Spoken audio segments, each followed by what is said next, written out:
The following video was filmed on the 5th of March 2021. We hate Meghan, we hate Meghan, we hate Meghan. Archie and I set up a production company. We found some royal experts. And we're looking for guests to comment on the interview. My grandmother thinks Meghan is a complete bitch. Would you like to speak about Meghan Markle today? We hate Meghan, we hate Meghan, we hate Meghan. A controversial clip? Surprisingly, no.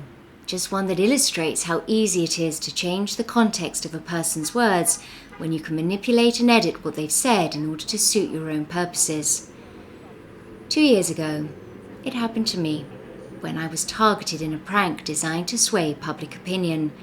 What I said in my interview and how I was portrayed on screen were two very different things. I don't share personal information online very easily, and it's not something I do often either. But this is a deeply personal story, and it's one that has implications for others who are smeared through no fault of their own. In March 2021, on the cusp of Harry and Meghan's interview with Oprah Winfrey, I conducted what I believed to be a perfectly legitimate pre-recorded interview over Zoom.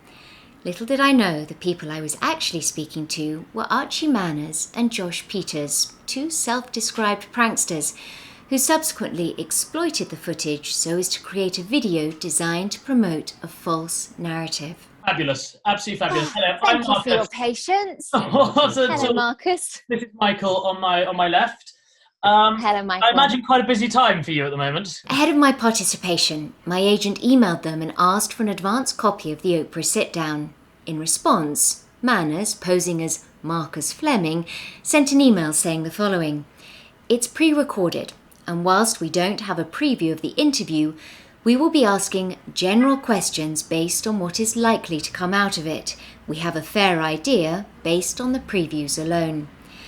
Given the situation, I knew my job would be to offer historical context, precedents, the way things have been done before. Diana, Princess of Wales, Prince Andrew, the former Prince of Wales, have all conducted tell-all interviews.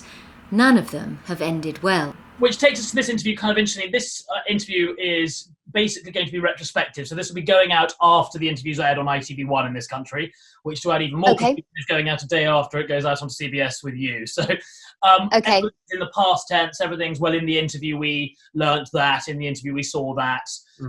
It's very, we'll start with some initial things about the interview, why Oprah, what Harry and Meghan are hoping to get out of it, usual kind of guff.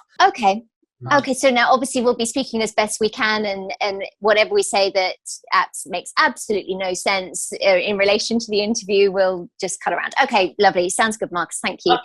If you're happy to start, I'm just going to speak to Sally, who's on tech, and make sure that she's ready. And then we'll start with a very simple, my name is Victoria Arbiter. I am, however you like to introduce it. CNN's Royal Cost, whatever it is. Sally, standing by. Sally? Yeah, Sally, we've got Victoria here now. Yep. Yes, lots of flowers. Yes, I know. It looks lovely. Okay, great. Are you ready to go? Brilliant. Okay, let's go. Yeah, Sally. She always takes forever. She always does. I appreciate pre-recorded interviews about an event that hasn't yet happened may seem untoward, but they're a regular occurrence. High-profile rulings, elections, major sporting events, international occasions of note, and so on. They're not done to provide negative commentary or further a lie. They're done so that media outlets have footage that is primed and ready to go. It's a bit like doing a role play. Imagine this happened, what would be your response? The governor just won a second term. How did he or she achieve it? So-and-so team won the Super Bowl. Are you surprised? Multiple setups and scenarios are filmed, but only the footage that makes sense ever sees the light of day. Questions are purposefully generic and based on information that is already in the public domain. Beyond that, it's the interviewee's responsibility to rely on history, context, and indeed their own area of expertise. You didn't say that you had seen the interview.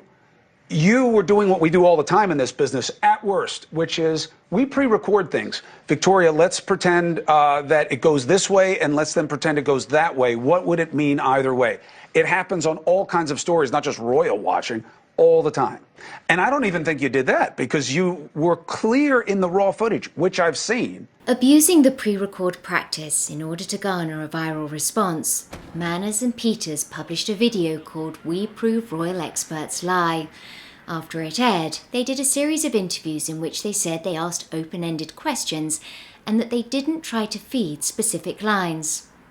That was a lie. We didn't give them lines. The only 2 lines we gave them were so ludicrous that we almost did it as a chance. And so we really didn't take anything out of context in this video because we knew that that would completely take away from what we were doing and that would be really wrong. And just so that it makes sense for the video, could you say something like, in the interview when Harry talks about losing his title as clerk of parish council? Did he? I didn't know he lost it. I didn't know that was one of the things he lost. I haven't heard that.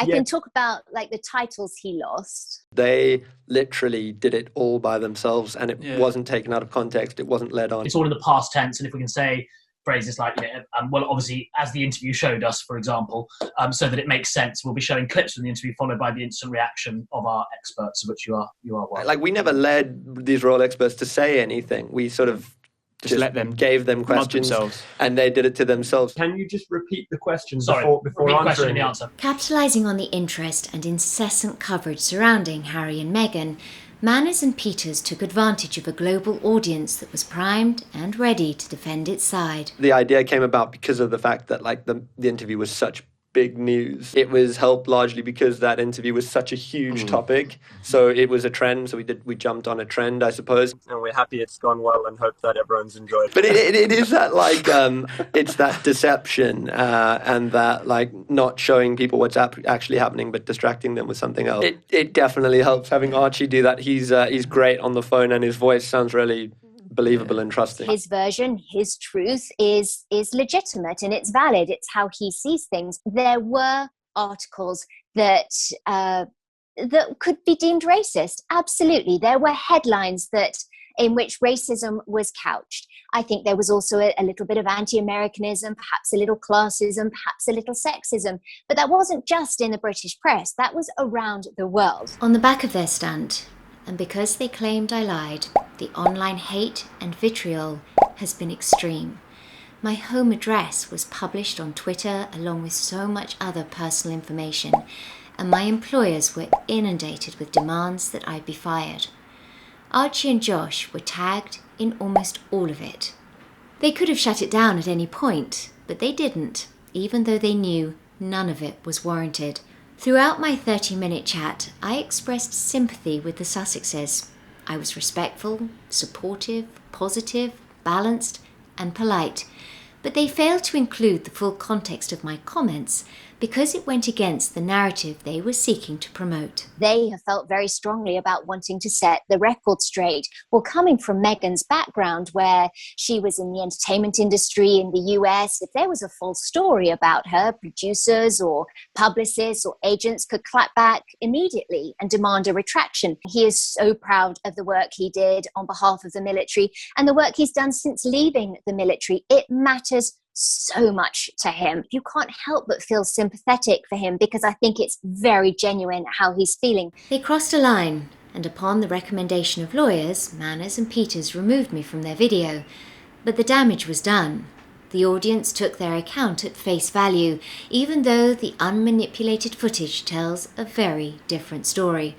I was doing my job in a professional capacity and within the guidelines of a pre-record. Historically, long-form interviews don't go terribly well for members of the British royal family. If we look back to 1994, Prince Charles was desperately trying to garner public sympathy after several years of very damaging allegations against him. Diana, in 1995, delivered her retaliatory shot when she talked about there being 3 in the marriage. She questioned Charles's suitability to be king. We jumped to 2019, and of course, Prince Andrew's disastrous interview for Newsnight speaks for itself. That resulted in him being forced to step down from royal life altogether. After sharing their video on social media, the backlash directed at me was immediate and intense. As a result, I lost my job and with it my health insurance. I lost my ability to earn a pension and so much more. My integrity was called into question, my character was assassinated, and my reputation is in ruins. I had to engage lawyers to help me navigate what has been a terrifying experience. I didn't know how to do this on my own. For some people this was a laugh, but for me it was my life, and I'm still dealing with the repercussions Now, there's no telling how long it's going to take to pass, but that's why it's important to share my story.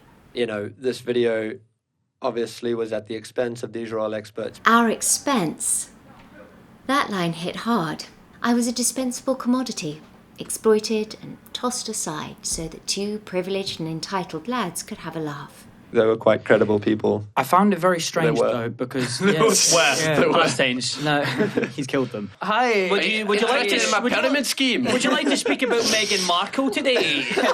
I'd be like, no. I think that's also in relation to the fact I don't think any Scottish person in the country cares about the fucking royal family. Yes, for sure. Just glancing at my own inbox, you've worked wonders for my credibility among younger listeners. So that's got to be making it all worthwhile for all three of us. So why rehash it now? It's definitely not the easy option, and it will inevitably lead to more hate. But what they did was cruel, and it was wrong, and I will be dealing with the repercussions for years. In order to adequately apologise to me, they'd need to admit publicly what they did, and so far they've been unwilling to do so. But by providing an official record of what really transpired, I hope to shine a light on their actions and restore my standing in the process. Well, she knows all about the royals, more than anybody I know, and that's CNN royal commentator Victoria Arbiter, and she joins me now. Expert Victoria Arbiter. She's been following the royals for years. So nice to have you here. Your wealth of knowledge on this is incredible. And I had such fun with you last year. It's nice to be reunited. You're always welcome on my show. You're always welcome wherever I am. There's nobody better at what you do than you are. Well, Victoria, thank you so much. It's sad, but hopefully this will affect some change. We'll see. Thank you so much. Manners and Peter's accusations that I lied are false. I didn't lie, and I didn't offer a review.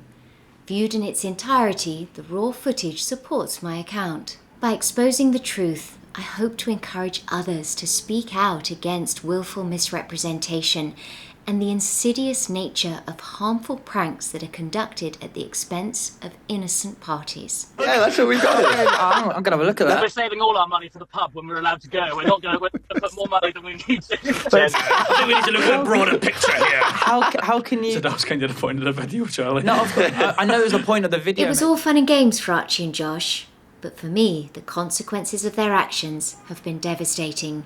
Disinformation is dangerous and it can cause long-term damage.